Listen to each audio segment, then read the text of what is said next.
Hello guys, welcome to 5th generation Bishop and welcome to another quick review. Welcome guys to another vlog.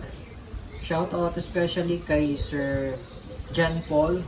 Welcome to 5th generation Bishop. So this is the WE High Kappa T-Rex all black color gas blowback pistol made in Taiwan by WE. This is airsoft pistol made in Taiwan.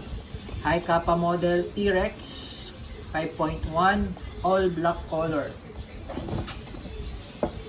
Comes with free gas, pop dyno, green gas, standard power. Then extra gas, 0.23 grams, 4,000 shots BBs, and silicone oil. So ito po yung unit, sir. 2011 High Kappa. It comes with the mounting plate para sa red dot optic, sir. The magazine is 30 rounder capacity. Fiber optic sight rear, fiber optic sight front, front serrations, rear serrations, triple grip, beaver tail safety, ambidextrous manual safety, kabilaan po yan.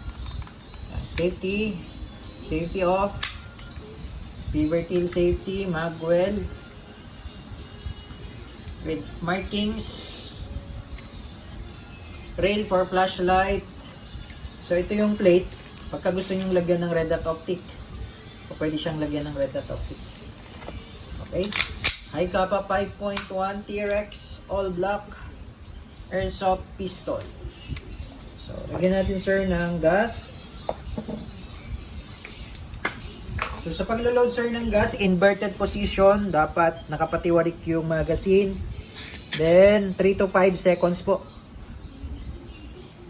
Yan.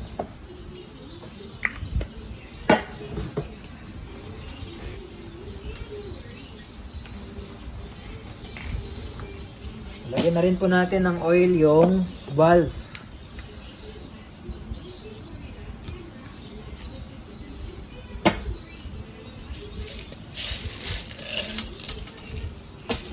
Ang capacity nito, sir, ay 30. Pero ang recommended load namin dito, at least 15 lang, sir. 2, 4, 6, 8, 10, 12. 15 rounder. Parang yung spring nyo na, hindi agad lalambot.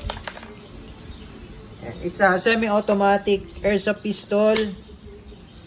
2011 High Kappa T-Rex.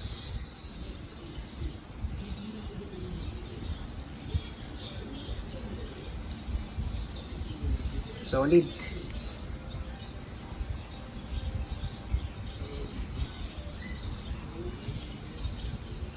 Okay, testing. 2011 High Kappa T-Rex airsoft pistol. Ganda lang sa ito. Kitang-kita.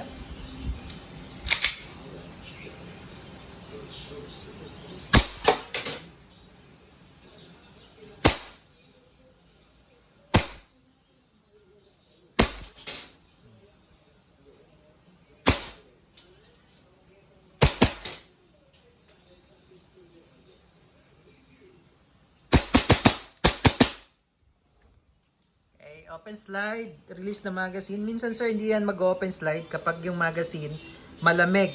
So that's normal naman po. So pagka nag-open slide, wag nyo idadrop yung slide, sir, no? Ang gagawin nyo, ganito po, alalayan nyo lang. Itulak nyo lang muna bahagya yung slide. Yan. Tapos baba mo slide, stop, slide, release. Tsaka mo i-release yung slide. So wag mo siyang idadrop na katulad nito. Yan. So alalayan mo lang siya para hindi mapudpud yung part na yan. Hammer down. All goods 2011 High Kappa T-Rex gas blowback airsoft pistol.